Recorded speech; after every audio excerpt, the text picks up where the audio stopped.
Hello ನಮಸ್ಕಾರ. ನಿತ್ಯ ಸಂಜೀವಿನಿ ವಿಶೇಷ ಕಾರ್ಯಕ್ರಮಕ್ಕೆ ತಮಗೆಲ್ಲ ಪ್ರೀತಿಯ ಸ್ವಾಗತ. ನಾನು ಅರವಿಂದ್ ಸೇತುರಾವ್. ಯಾಕೆ ಇದು ವಿಶೇಷವಾದ ನಿತ್ಯ ಸಂಜೀವಿನಿ ಅಂತ ಹೇಳಿದೆ ಅಂತಂದ್ರೆ, ಈ ಕಾರ್ಯಕ್ರಮ ಸಾಕಷ್ಟು ಜನರಿಗೆ ಬಹಳ ಉಪಯೋಗ ಆಗುತ್ತೆ.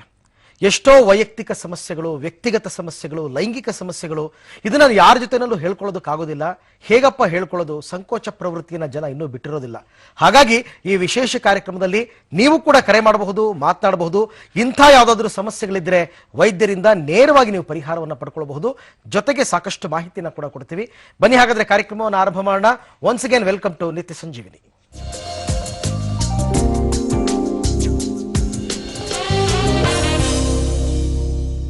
ಸೊ ಈ ಎಲ್ಲ ವಿಚಾರಗಳ ಬಗ್ಗೆ ಮಾತನಾಡೋದಕ್ಕೆ ಅಂತಾರಾಷ್ಟ್ರೀಯ ಖ್ಯಾತ ಗರ್ಭಧಾರಣ ತಜ್ಞ ವೈದ್ಯರಾದಂತಹ ಡಾಕ್ಟರ್ ಸಿ ಶರತ್ ಕುಮಾರ್ ಅವರಿದ್ದಾರೆ. ಅವರ ಕಾರ್ಯಕ್ರಮಕ್ಕೆ ಸ್ವಾಗತ ಮಾಡಬೋಣ. ಡಾಕ್ಟರ್, ಕಾರ್ಯಕ್ರಮಕ್ಕೆ ತಮಗೆ ಸ್ವಾಗತ. ನಮಸ್ಕಾರ ಅರವಿಂದ್. ನಿತ್ಯ ಸಂಜೀವಿನಿ ಕಾರ್ಯಕ್ರಮದ ಎಲ್ಲ ವೀಕ್ಷಕರಿಗೂ ನಮಸ್ಕಾರಗಳು. ಡಾಕ್ಟ್ರೇ, ಪ್ರತಿ ವಾರ ನೀವು ಒಂದೊಂದು ವಿಷಯಗಳ ಬಗ್ಗೆ ಬಹಳ ಆಮೂಲಾಗ್ರವಾಗಿ ತಿಳಿಸ್ಕೊಡ್ತಾ ಹೋಗ್ತೀರಾ. ಇಲ್ಲಿ ಕೆಲವೊಂದೇನಾಗುತ್ತೆ, ಗುಪ್ತಾಂಗಗಳ ಶುಚಿತ್ವ ಅಂತಕ್ಕಂಥದ್ದು ಎಷ್ಟೋ ಜನಗಳಿಗೆ ಗೊತ್ತೇ ಇಲ್ಲ. ಅದನ್ನ ಒಂದು ರೀತಿ ಏನೋ ಮುಜುಗರದ ರೀತಿಯಲ್ಲಿ ನೋಡ್ತಾ ಹೋಗ್ತಾರೆ. ಈ ಗುಪ್ತಾಂಗಗಳ ಶುಚಿತ್ವ ಎಷ್ಟು ಪ್ರಮುಖವಾದದ್ದು ಡಾಕ್ಟ್ರೆ? ನೋಡಿ ಅರವಿಂದ್, ನಮ್ಮ ದೇಹದ ಎಲ್ಲ ಅಂಗಾಂಗಗಳು ಒಂಥರ ಪ್ರಾಮುಖ್ಯವೇ. ಹೌದು ಹೌದು. ಅದರಲ್ಲಿ ಯಾವ್ದು ಹೆಚ್ಚು ಯಾವುದು ಕಡಿಮೆ ಅಂತೇನಿಲ್ಲ. ಓಕೆ.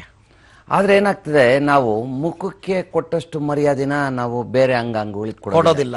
ದಿನಕ್ಕೆ 4 ಸಾರಿ ಮುಖ ತೊಳ್ಕೊಳ್ತೀವಿ, ಪೌಡರ್ ಹಾಕ್ತಿವಿ, ಸ್ನೋ ಹಾಕ್ತಿವಿ, ಅದಕ್ಕೆ ಆಮೇಲಿಂದ ಬಾಡಿಗೆಲ್ಲ ಪರ್ಫ್ಯೂಮ್ ಸ್ಪ್ರೇ ಮಾಡ್ಕೊಳ್ತೀವಿ, 108 ಮಾಡ್ತೀವಿ, ತಲೆ ಕೂದಲನ್ನಂತೂ ಅರ್ಧ ಗಂಟೆಗೂ ಬಾಚ್ತಾ ಇರ್ತೀವಿ. ಯಾವುದೇ ಒಬ್ಬ ಟೀನೇಜರ್ ಹುಡುಗನ ಜೋಬಿ ಕೈ ಹಾಕಿದ್ರು ಒಂದು ಬಾಚಣಿಗೆ ಖಂಡಿತ ಚೆಕ್ ಚೆಕ್ ಅಂತ ಅಲ್ಲೇ ಬಸ್ಸಲ್ಲಿ ಇಳಿತಾ ಒಂದ್ಸಾರಿ ತಲೆ ಬಾಚ್ಕೊಳ್ತಾನೆ, ಆಫೀಸ್ಗೆ ಹೋಗ್ತಾ ಒಂದ್ಸಾರಿ ತಲೆ ಬಾಚ್ಕೊಳ್ತಾನೆ, ನಿಜ, ಪೌಡರ್ ಹಾಕ್ಕೊಳ್ತಾನೆ. ಆದರೆ ಈ ಒಳ ಜನನೇಂದ್ರಿಯಗಳು ವಿಚಾರ ಬಂದಾಗ ಬಹಳ ನನಗೆ ಒಂಥರ ಖೇದ ಆಗ್ತದೆ.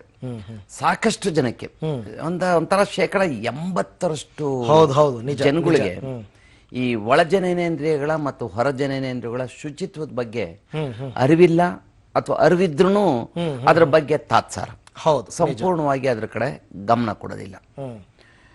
ದೇಹನ ನಾವು ಹೇಗೆ ಶುಚಿಯಾಗಿ ಇಟ್ಕೊಳ್ತೀವಿ, ಅದೇ ರೀತಿ ನಮ್ಮ ಮರ್ಮಾಂಗಗಳನ್ನು, ಜನನೇಂದ್ರಿಯಗಳನ್ನು, ಒಳ ಮತ್ತು ಹೊರ ಎರಡನ್ನು ಶುಚಿತ್ವವಾಗಿ ಇಟ್ಕೊಳ್ಳೋದು ಅತ್ಯಂತ ಪ್ರಮುಖವಾದ ವಿಚಾರ. ಸರಿ.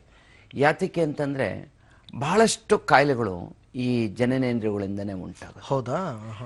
ಆ ಜನನೇಂದ್ರಿಯದಿಂದ ಉಂಟಾದ ಕಾಯಿಲೆಗಳು ಶರೀರವನ್ನು ಹೊಕ್ಕು ಒಳಗಡೆ ಹೋಗಿ ಯೂರಿನರಿ ಬ್ಲಾಡರ್, ಮೂತ್ರಕೋಶಕ್ಕೆ ಹೋಗ್ಬೋದು, ಮೂತ್ರ ಪಿಂಡಗಳಿಗೆ ಹೋಗ್ಬೋದು, ಅಥವಾ ನೇರವಾಗಿ ರಕ್ತವನ್ನ ಪ್ರವೇಶಿಸ್ಬಿಟ್ಟು ಜನರಲ್ ಕಾಯಿಲೆಗಳು ಅಂದ್ರೆ ಸರ್ವೇ ಸಾಮಾನ್ಯವಾಗಿ ಬರತಕ್ಕಂತ ಜ್ವರ ಅಂತ ಕಾಯಿಲೆಗಳನ್ನು ಬರೆಸ್ಬೋದು. ಅದರಿಂದ ಈ ಜನನೇಂದ್ರಿಯಗಳ ಶುಚಿತ್ವ ಅತ್ಯಂತ ಪ್ರಮುಖವಾದ್ದು.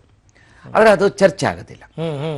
ನೀವು ಯಾವುದೇ ಮ್ಯಾಗಝೈನ್ಸ್ ಏನೇ ತೆಗೆದು ನೋಡಿದ್ರು ಹಾರ್ಟಿನ ಬಗ್ಗೆ ಪುಟಗಳ ಗಟ್ಟಲೆ ಬರೀತಾರೆ, ನಿಜ.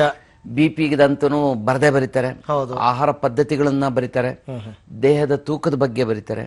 ಆದ್ರೆ ಜನನೇಂದ್ರಿಯ ಶುಚಿತ್ವನ ಅದೇನೋ ಒಂಥರ ಮಡಿವಂತಿಕೆ, ಅದನ್ನ ಬರೆಯಾಗಿಲ್ಲ, ಬರೆದ್ರೂ ಪಬ್ಲಿಷ್ ಮಾಡೋದಿಲ್ಲ. ನಿಜ ನಿಜ. ನಂದು ಎಷ್ಟೋ ಆರ್ಟಿಕಲ್ಸ್, ಎಷ್ಟೋ ಮ್ಯಾಗಝೈನ್ಸ್ ಕಳಿಸಿರೋದು ವಾಪಸ್ ಬಂದಿದೆ. ಅದಕ್ಕೆ ಪ್ರಕಟನಾರ್ಹ ಅಲ್ಲ ಅಂತ. ಯಾತಕ್ಕೆ ಅಂತಂದ್ರೆ ಅಲ್ಲಿ ಈ ಜನನೇಂದ್ರಿಯದ ಪದಗಳಿದೆಯಲ್ಲ, ಆ ಪದಗಳೇ ಒಂಥರ ಪಥ್ಯ, ಅವುಗಳನ್ನ ಪ್ರಕಟಿಸೋಗೆ ಇಲ್ಲ. ನಿಜ. ಇದು ಏನಕ್ಕೆ ಅನ್ನೋದು ಅರ್ಥ ಆಗ್ತಿಲ್ಲ ನನಗಂತೂ. ಅದು ಒಂದು ಅಂಗಾಂಗಗಳೇ. ಹೌದು.